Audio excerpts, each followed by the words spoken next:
Welcome everyone to our second annual teleseminar conference call. We are coming to you live from the Rich Dad Organization headquarters here in Phoenix, Arizona. I hope you can see through the phone there the smile on my face to be here at the place that really in a lot of ways changed my life. I knew I was in the right place when today in the bathroom I saw money signs painted on the walls. You know you're at the Rich Dad Organization. So I am very blessed to be here, and we're really excited about our opportunity tonight to talk to the Chief Communications Officer of the Rich Dad Company, Phillip Lechter. Now, before we get started, I wanted to just do a couple of quick topics about our partners that have helped put this call together. First, to the National Real Estate Network, Mark Maupin and Urvi Mehta have a couple of events coming up for those Michiganders out there braving the cold to be on the call with us tonight. One of those is a meeting at the Livonia on Thursday, December 14th. This is to learn how to grow your real estate business profitably in a declining real estate market. That's going to be at the Laurel Park Manor, and again, that's 6 to 8 p.m. They're going to be covering the topics: common real estate terms you need to know, how to get started without putting yourself at risk, and how to get education without spending a fortune. Actually, that's going to be at their office. My apologies. That's at 17177 North Laurel Park Drive, Suite 265, Livonia, Michigan 48152. They also have a mega evening event coming up. That's the following Thursday. And there we're going to have a panel of experts that are going to cover such topics as lease options, wholesale rehab, commercial real estate, pre-construction, title work, attorney, accountant, and internet marketing. So that's going to be at the Laurel Manor on the following Thursday after this coming Thursday. Also, I also want to take a moment to thank Drew Seiget from Meadowbrook Mortgage, who helped put this call together. I can speak from personal experience with Drew. One thing that we look for in team members, as many of you know, coming through investorteams.com, is we look for people who are also invested in real estate, because we feel that without being in the trenches doing the actual investing, our team members don't really know what's going on with our investments. So Drew I know he's got many rental properties that he works on, so I especially appreciate that about him. And so if you're interested in working with Drew or meeting Drew, you can contact him at dsygit@thelendingedge.com. That's DSYGIT at thelendingedge.com. His phone number is 248-593-0700. Again, 248-593-0700. Drew, thank you for being on the call. And finally, before we get started, one more promotion to talk about. Investor Teams is sponsoring their third annual e-boot camp coming up January 27th. Yours truly will be teaching that seminar. It's all about getting your business online, finding the perfect domain for your business, how to increase your search engine ranking, and also how to bring traffic to your site using things such as blogs, podcasts, e-newsletters, press releases, you name it, we talk about it that day. For more information, call Urvi at 248-762-0800. Again, 248-762-0800. Seats are limited and going fast, so call her up to book your spot at the e-boot camp. So, with that, let's get on with the call with my man, Phillip Lechter. Again, Phil is here at the Rich Dad headquarters. He's the Chief Communications Officer here. He's also the son of Sharon Lechter, co-author of Rich Dad, Poor Dad, in my opinion, the business Bible of the investment world.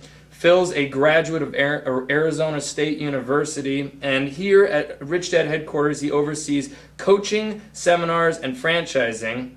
He also got his degree, by the way, in business management from Arizona State University. So please help me welcome Phillip Lechter. How's it going, buddy? Great, Corey. Thank you for having me on the call. I am truly honored to be with you tonight, and I really wanted to say that Corey and I go back a few years now, don't we? And when he showed me his idea of bringing investors together and being able to support them, I was just so thankful, because what happens in the world out there, and I'll share some of my experiences as we go, is that we end up in a position where we don't have the right people around us, and being able to support that, being able to support investorteams.com, I'm just so thankful to be here. Great. Thank you, Phil. Well, we're going to get into the call. One other note I want to mention, if you have a burning question that I don't get across on the call with Phil, feel free to email it to us at info@investorteams.com. That's info@investorteams.com. That way somebody can slip me that question and I can try to get it in here before the end of the call. So let's get started with your background with the Rich Dad Company. How did you go from Arizona State University to here to the Rich Dad headquarters? Well, it's an interesting story, because I actually started out at Arizona State, where I was a C student. I was that proverbial C student, and what it really was that school didn't engage me in a way that I could be more and more successful in that environment. And it was through that I graduated in 1997, and in 1996 was actually when my mom Sharon met Robert Kiyosaki. And I had an opportunity to sit down with Robert. I said, "Hey Robert, you know, here you are, you're writing this book. What do you recommend to a guy who's a C student, whose friends are all A students? They were all honor students, and they were in this position where they were getting jobs in October and we were graduated in May. Well, nobody would look at me and look at my resume." And he said, "You know, Phil," he said, "the thing you have to look at is," he said, "you need to go out and look for positions that you can learn a skill." He said, "Most people are going out there looking for positions that have the highest salary." He said, you need to learn how to manage three things. These are the three skills you really need to learn." He said, "Number one, you need to learn how to manage people. Number two, you need to learn how to manage time," which really what he was saying at that point, and he clarified, is that means you have to be able to sell, and you have to be able to get your point across in a very quick amount of time to both people on the outside and the inside of your organization. And number three, and most importantly, you have to learn how to manage money. So he said there's one rule to this. He said the rule is that you know when it's time to leave is when they're willing to promote you. And so my very first position was actually at Arizona State University, and I managed a janitorial service. And this janitorial service was an outside service, but it did some of the buildings at Arizona State. And so I ended up coming on board managing the day-to-day operations of this janitorial service, which also managed all of the Kmarts and the Fry's here in the state of Arizona. And my very first weekend, which was right after I graduated, one of my employees did not show up at Kmart. And so there I was on a Sunday afternoon, instead of watching football and hanging out with my friends, I was actually cleaning, a Kmart bathroom. And I realized at that point I better become a better manager than that. Yeah. Within a year they offered to promote me, and at that point, as the rule was, I knew it was time for me to move on.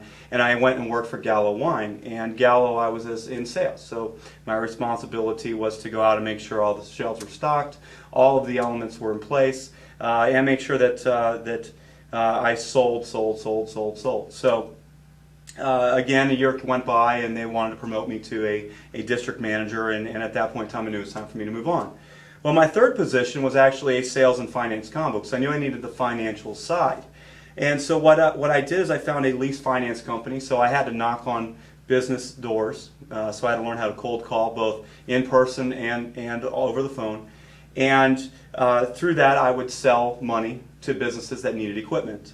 And at that point, I was in that position as a sales position for a little less than a year, and there was an opportunity for me to move into management. And I decided to take that because I had this grand idea. I was going to be able to run all of their training, and my thought was, okay, great, I can implement the cash flow game into the training of this organization. And that spawned another idea, which was, why don't I build a company around teaching people the cash flow game? So at that point in time, I went to Robert, Kim, and Sharon, and I said, okay, so here's my idea. I want your permission to let me go out and teach the cash flow game and run seminars throughout the United States and potentially throughout the world. And Robert looked me in the eyes and says, Phil, forget that, just come work for us. And at that point, it's been 6 years now. I've been at Rich Dad in many different roles, fancy title, But the most important thing for me is that I've had the opportunity to be an apprentice and to truly learn the investing side, the business side, and even more so the personal development and emotional side of becoming an entrepreneur and an investor. Absolutely.